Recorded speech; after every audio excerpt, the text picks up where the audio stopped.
On today's episode of Advertising in America, we're complaining about how expensive radio is. Oh, so expensive.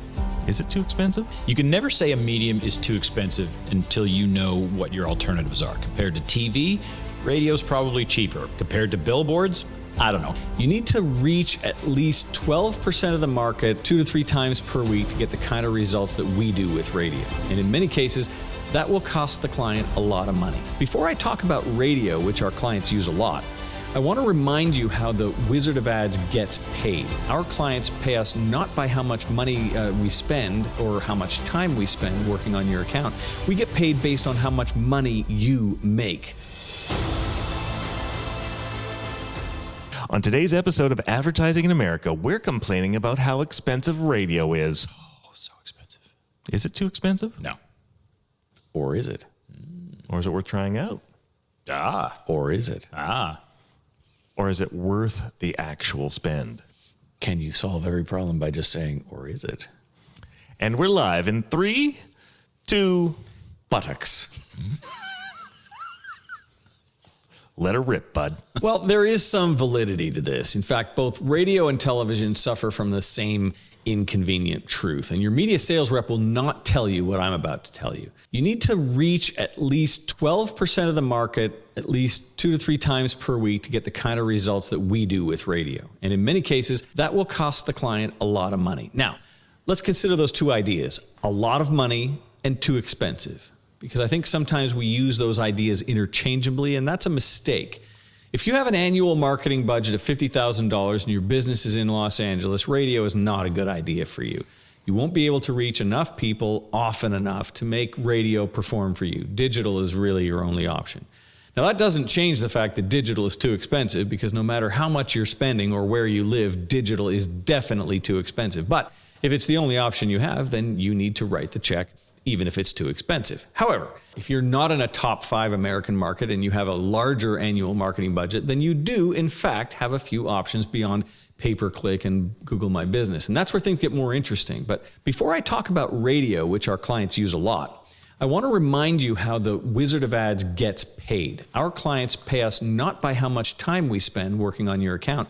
We get paid based on how much money you make, specifically how much more money you made this year compared to last year, which means we are financially incentivized to recommend to our clients the surest way to increase their top-line revenue. If our client makes a lot more money, we make a little more, and that keeps everyone honest. But back to radio. I'm not a media buyer, so I know just enough about media buying to be a little dangerous. But a typical media buy from a Wizard of Ads partner we all work with will reach a particular radio listener 3 times per week, every week, for 52 weeks a year. And the cost of reaching that listener will be in the neighborhood of $1. Now, I hear you asking, you mean $1 every time the ad plays? No, I mean $1 per year per listener. So let me break that down for you. The average listener hears our 60-second ads 3 times a week, every week, for 52 weeks. That's 156 minutes a year they're spending with us. That's longer than a feature film, and it costs our client a sawbuck. Now tell me the digital strategy that can give you that kind of interaction for a single greenback.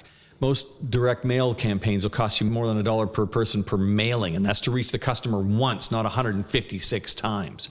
Most pay-per-click campaigns cost hundreds of dollars per interaction. What can you buy online for $1 these days? Anything?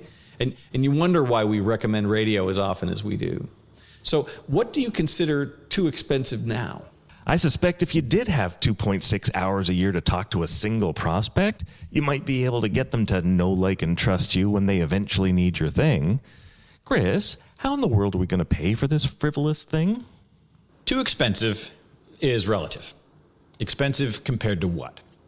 You can never say a medium is too expensive until you know what your alternatives are. Compared to TV, radio's probably cheaper per listener, per insertion. Certainly cheaper to produce. Compared to billboards, I don't know. Compared to Google pay-per-click, in Charlotte, North Carolina, air conditioner repair near me is almost $300 per click. Not for a sale, for a click. Just for clicking on your name, even by accident. One guy looking at your homepage once, $300. How many listeners would that $300 get you on radio? Probably thousands. The question in choosing media is always the same. Who is your target? Where do they congregate? And and how much is it to reach them in those places. There's a reason Rolex sponsors horse jumping. Because it's affordable? No, it's not affordable, but it's because that's where all the rich people are. Our Wizard of Ads partner, Steven Semple, has an executive jet client. Does he advertise on the radio? No. Thousands of dollars in media to reach the 200 guys in town who can afford to take a private jet? Too expensive. Direct marketing targets just those people. But if you sell air conditioners, direct marketing might be too expensive, trying to reach every single person in town with a house with a personalized mailer. If you have a niche product, you need a targeted medium. It'll be expensive per target, but your target count will be high. If you have a mass product, you need mass media. Beer, cell phones, air conditioners, diamond rings. Your target is grown-ups. So you need to reach the most grown-ups as affordably as possible. The cool thing about radio is that Nielsen will tell you how many people will hear your ads at what times on what stations. And you can see how much it costs to reach each person at whatever frequency. If you want to be a household name, the market leader, the brand everyone thinks of first and is most predisposed to buy from, you're going to have to invest up front. The cool part is, the bigger and more successful you get, the more of a household name you become, and the lower percentage of your revenue you'll need to spend on that same media, because that won't change. I'll tell you what is expensive: running a business where the phone doesn't ring and no customers walk through the front door. Suck it up, Buttercup. That is expensive, Chris. Now a word from our sponsor. Remember that saying, only half your marketing is working, you just don't know which half? Let's help you with that. Book a free strategy session with Wizard Ryan Shute today at wizardofads.services. Yes, that's a URL. wizardofads.services. Now let's get back to the show. So the crux of this whole conversation really revolves around three major measuring aspects of the marketing that you're doing. You have the impact quotient, you have the frequency of ads, and you have the reach of ads. The more impact you have with the ad that you have, the less you have to do frequency. If you had something that was simple to buy, it was highly, highly sought after, and it was impulse in nature in so much that people would automatically just go in droves and pick this thing up, you could actually stand to run a fairly aggressive reach campaign. That's talking to as many people for as little amount of money as possible. But the reality of it is that most companies that we work with are working with the idea that when they're advertising, the person doesn't need their thing, and it's an externally triggered grudge purchase. They don't want to buy their thing at any given time. You start to look at what are we going to do to be successful in the strategy, and it really comes down to what are we trying to achieve strategically? Are we trying to be the ones that they know, like, and trust before they need the thing? Or are we trying to capture the today customer who's impulsively going to buy the thing immediately? Or are we trying to achieve something else? So we have a frequency, we have a reach, and we have an impact quotient. Frequency strategies ensure that your message resonates by repeating it to the same listener over and over to build that retention and recall. The reach campaign targets more people with less frequency, but we have to assume that we're saying something that is so darn relevant and salient and impactful that they're going to hang on to that with such little frequency, which we can't fool ourselves into thinking when we're selling air conditioners or hot water tanks. We'd have far more success with this if we were selling Lululemon pants. Right? I mean, there's a great example of that. That's actually the exception that proves the rule kind of a thing. It's not radio, but there's a great example from that. For years, Master Lock, the people who made padlocks, they ran one commercial a year. They would make the commercial, they would air it once on the Super Bowl. And it was the one where the sharpshooter shoots a bullet through it and the guy comes up and the lock is still locked.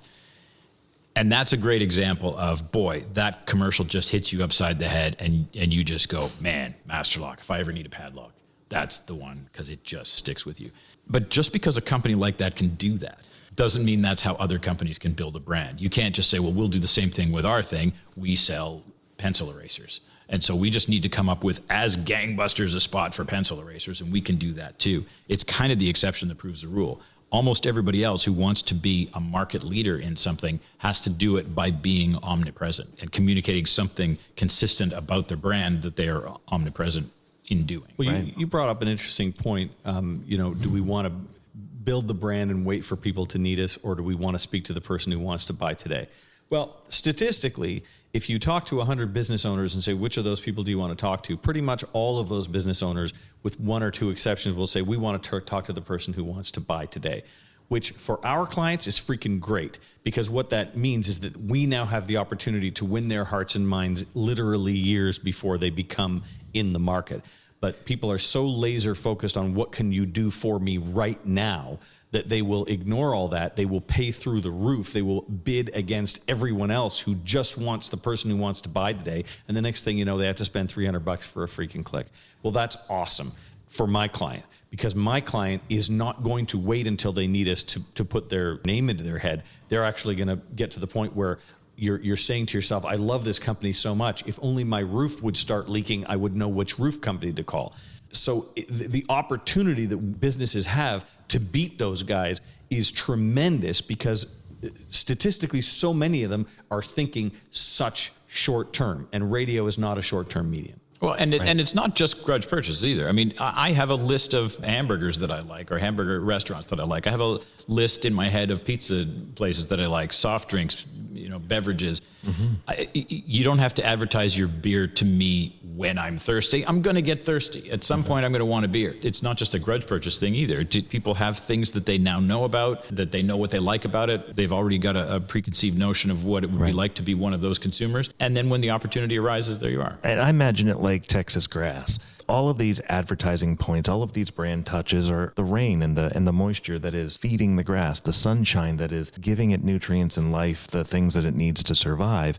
And when it's not exposed to the elements that make it survive, you're going to have it dissipate like Texas grass in the summer, right? It's going to turn gray, it's turn brown. And these are your neurotransmitters. These are the things where they're literally forging the wiring in your brain, and that wiring will eventually die off. And if you let it die off, it's going to be replaced with other things, maybe nothing to do with McDonald's I'm loving it slogan, or Geico's commercials, or even Apple's, who consistently invest in frequency-based strategies, not reach-based reinforcing strategies. what it is you like about that brand. Well, and we also tend to assume that all radio ads provide the same result. Right. And that again is what you'll find when you talk to people who are not sophisticated in their advertising. They'll say, well, we run radio ads, we run TV ads, we run billboards, and they think that if you ask them about their marketing campaign, what are you doing for marketing? They'll say, well, we do radio ads, we do TV ads, we do billboards. We have a website, we do pay-per-click. And say, you haven't told me anything actually. You just told me you told me how you say it, but you haven't told me what you're saying. Right. And so many people are thinking backwards in that sense. They focus more on how they're going to say it, which is the medium, and less on what they have to say and why anybody might want to hear it and might resonate with them in any way. If you run a radio ad that's shitty and sounds like everybody else's, well then radio is absolutely too expensive. It's not going to perform for you. And ditto for TV and ditto for billboards. I mean, if all your billboard campaign is a picture of your product and where to purchase it, well, that's a crap billboard and it's not going to work. Billboards are too expensive. Well, true enough, but why are you thinking in terms of what's too expensive? You should really be thinking about what it is that you want to say, why that's going to stand out from what everybody else is saying as compared to the other people who sell what you sell.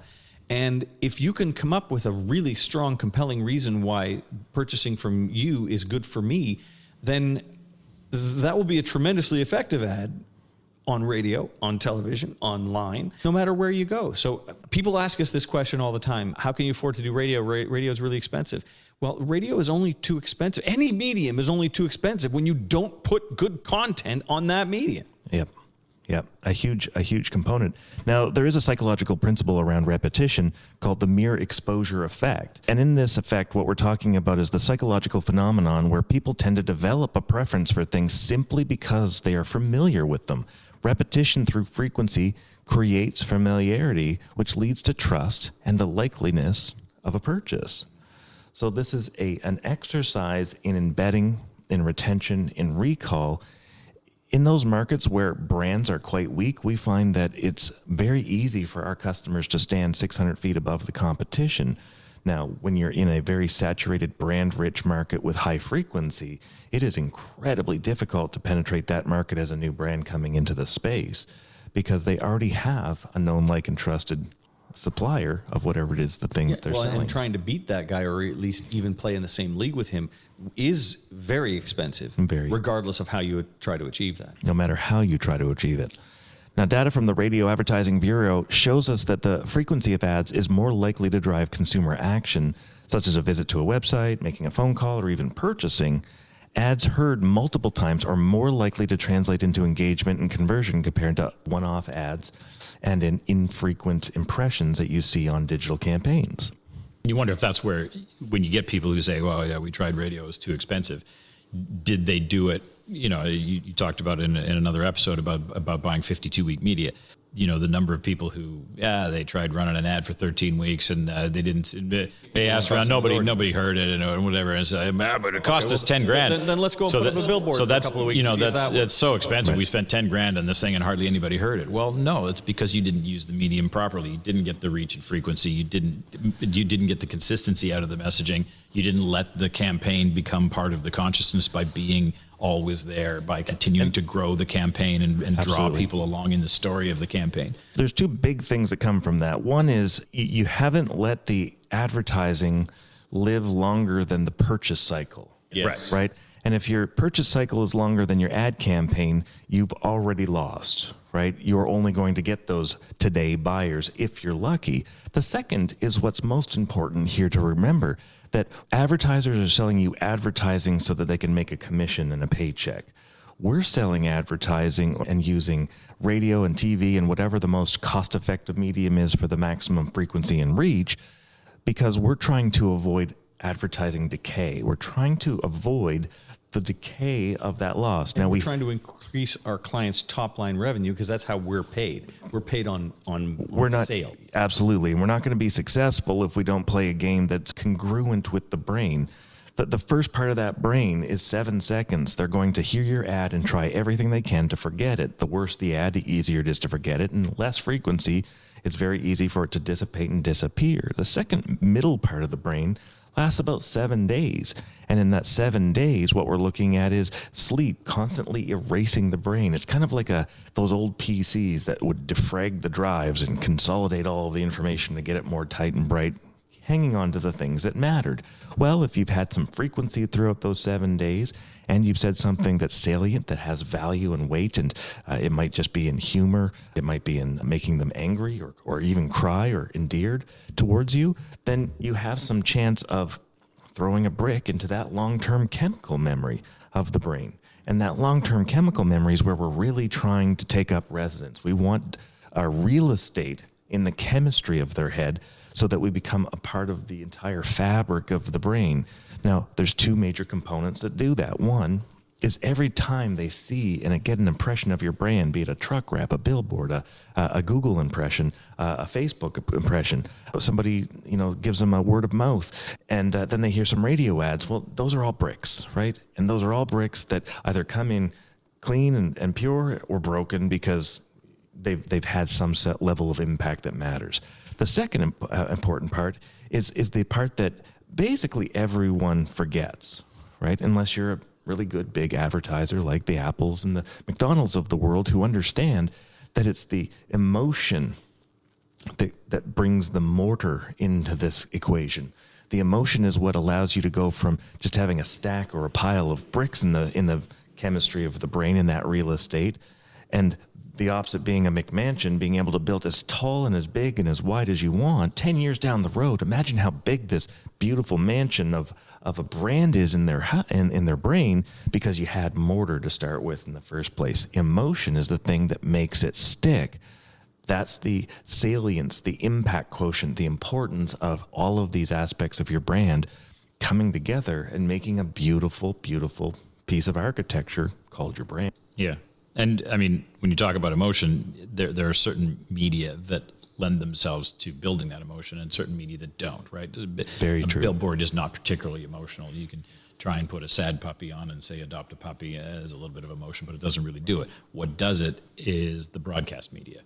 And that's where, and in radio, especially when you can do, somewhat more affordably, can do 60-second stories where you could draw people into a thought and you can expand on it and you can bring nuance to it. That's a medium where you can deliver on that emotion.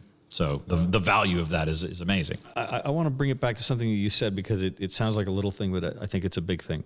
Comparing when you expect the advertising to succeed as compared to the purchase cycle.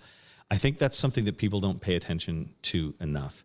And Chris has a lot of experience in short purchase cycle products. If you're selling sugarless gum, you really can run a campaign for 13 weeks and then say, okay, what's going on? Why? Because you buy gum twice a week, right? Or beer. Yeah. I mean, nobody buys beer once every 7 years like you do with a freaking water heater, or every 25 years like you do with your roof. I know you're painfully aware of this because it's a major shift. Yeah. That's not 100%. Yeah. You also sell Porsches, but you sort of worked on both sides of that purchase cycle line. A lot of consumer products have high purchase cycles. And so it's easy to say, well, we can run this TV campaign, this radio campaign, and say, well, let's start measuring the results. And at the big agency level, when you're selling Gatorade, you would absolutely say, okay, so then what happened? Did more people buy Gatorade? Did it go up this summer after we ran these ads? After we ran these ads. If your business is not I purchase it every 2 weeks kind of product or service, then you really have to factor in that if this is an every 5-year purchase, and every 10-year purchase, and every 20-year purchase, then measuring after 6 weeks or 6 months is ludicrous, because we're not catching up with you. You can win my heart, and if there's nothing wrong with my roof, my air conditioner, or my used recreational vehicle, I'm not going to make a purchase no matter how good your ads are. You have to wait. You have to bear that in mind. Factor that into your decision making as far as how quickly you're going to measure the results. And that's regardless. Yep. So hugely important. And where we get lost very often when I talk with various clients in various industries across the world, what I'm hearing them believe is the purchase cycle and what the actual purchase cycles are two dramatically different things. Most air conditioning people in America think that their purchase cycle is every 6 months, when what the data tells us that it's actually every 2.3 years, and that the replacement on an average air conditioner system is, in their mind, 10 years, because that's when the warranty's over, when they start trying to sell it again. When what the reality is that it's more like 19 years, regardless of what part of the country you're in. Because you can fix them. Because you can fix them and you can maintain them, and you can actually not worry about buying a thing that they don't feel like they need to be bought just because you're trying to sell it. So when you start to look at the real math versus the hopeful math, we end up kind of, again, falling down these rabbit holes of red herrings and unreliable conclusions based off of your desires, not the reality that you're facing. So look, if you want to get replacement business, you're chasing after a 19-year cycle, not after a 10-year cycle. That means you have to advertise for 19 years to get the full breadth and power and impact of your advertising. Because if they bought one today and they buy one another 19 years from now, on average, which is what the industry data tells us, then in fact you have to wait that long. What can we do in the meantime? We can do maintenance. We can do repairs.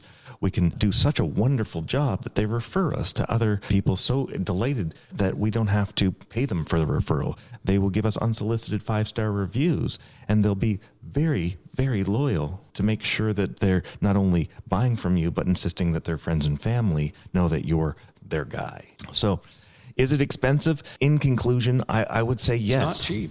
I mean, it's not cheap. It's probably the wrong word. We're probably using the wrong word. If you're thinking that radio is too expensive, you're probably using the wrong word, and you're probably thinking of the wrong problem. Right. Well, and that's exactly it, is where do I put my advertising dollars, my limited advertising dollars, in all fairness, because we're not dealing with the Apples and the Googles of the world that have infinite budgets. Throw the money at the problem, yeah. Right. What we do work with is small businesses, $3-5 million shops who are aspiring to get to $20, $30, $40, and $50 million, some $100 million, and some more. Is it expensive for a $100 million shop? The answer is, we started with a shop 12 years ago that was $9 million shop that ran a 12% marketing budget. That exact same shop, exactly 10 years later, was spending 3% of their total marketing budget, including our fees, sponsorships to national sports teams. How big are they now? And they're a $115 million company at that size. So it's all very relative, and every city town and then rural area is going to be a different proportion, both in efficiency and in actual cost. Because let's all face it, a rural area is going to cost us very little money, but it's going to be obnoxiously inefficient because there's just not enough listeners to make it efficient. The flip side of it is a giant city is by far the most efficient, but also the most expensive in pure total dollars. So you're fighting this tug and pull of where do I spend my money to get a flow of leads that I'm looking for to feed the beast that I'm trying to feed and to keep up with capacity. All of these things are absolutely valid challenges that you have to consider. These are the challenges that we look at when we're looking at how can we talk to the most amount of people for the least amount of money, right? And when we figure out that radio ends up being a very low production cost that reaches the most amount of people at frequency, so now you're embedding into them, the cost truly is in that first couple of years until the purchase cycle starts to cycle in and kick in. Hey listeners, Wizard Ryan Chute here. Want a personalized strategy to instantly 4x the effectiveness of your marketing dollars? Schedule a free call with me at wizardofads.services. We'll chat about your goals and how you can quickly dominate your marketplace. I have limited availability though, so don't delay. I guess you could delay it a bit, but not too much. That'd be like an over delay. So maybe just skip the delay part entirely and book your call just as soon as you're ready to start making money. You certainly don't want to delay that, right? And now, pitter patter. So, is it expensive? Yes and no. Yes and no. It's relative. Here's where it's most expensive. As we wrap this up, what I see as most expensive is if you don't reach the same core people at the right repetition, you're absolutely wasting your money and you should not spend the money. Full stop. If you reach your audience with a message that doesn't leave a lasting impression and name recognition, right? Because there's nothing worse than having a great ad that no one remembers your name on. Don't get him started. Oh my goodness, I know. You will have to pay the tax of being unremarkable. And a better message will cost you infinitely less and garner a premium price for the products that you sell. 3, if you're not ready to start a campaign that you can run at least 52 weeks a year, every year, for as long as you own your business, don't waste your money. Yeah. Because if your purchase cycle is 3 years or 2.3 years, you're not going to see the full effect of the first cycle on service until 2.3 and 19 years to see the full effect of that cycle on the total long-term high-ticket purchase cycle for those air conditioner companies out there. Now, is it different for different brands and companies and industries and everything else, different parts of the country? The answer is yes. There's nothing more expensive than a 6-week flight. Nothing more, right? And last but not least, if you cannot service a whole area that you're advertising to, don't run radio ads, Yes. right? It is the kiss of death to go out there and say, hey, buy my stuff. The person calls in and says, will you service my area? And you say, we You're on don't the other service side of the there. river, we don't go over there. Guess who's never calling you back again? That is a waste of money. Is there a strategy that we can run that is going to serve and target at mass the type of messaging that you want to do with repetition, frequency, and all of those things that matter? The answer is yes. It's not about choosing radio for the sake of radio. We're media agnostic. We don't care. It's about choosing the marketing channel that is going to serve the need of the situation that you have at hand right now, based on your budget, be it that you're $1 million company or $100 million company. It's all going to play out to suit your specific situation, not the blanket situation that happens to make sense or not make sense to an industry debating whether or not a channel makes sense. The channel's the last thing that we want to worry about. The first thing we want to do is, what's your strategy? How are we going to tell your story that's going to be impactful enough to deliver on a channel that is going to get the frequency and repetition for the budget that you have at hand? Work with what you've got. That's one of the things that we deeply, deeply believe in. Folks, you've been listening to Advertising in America. Thank you so much for listening.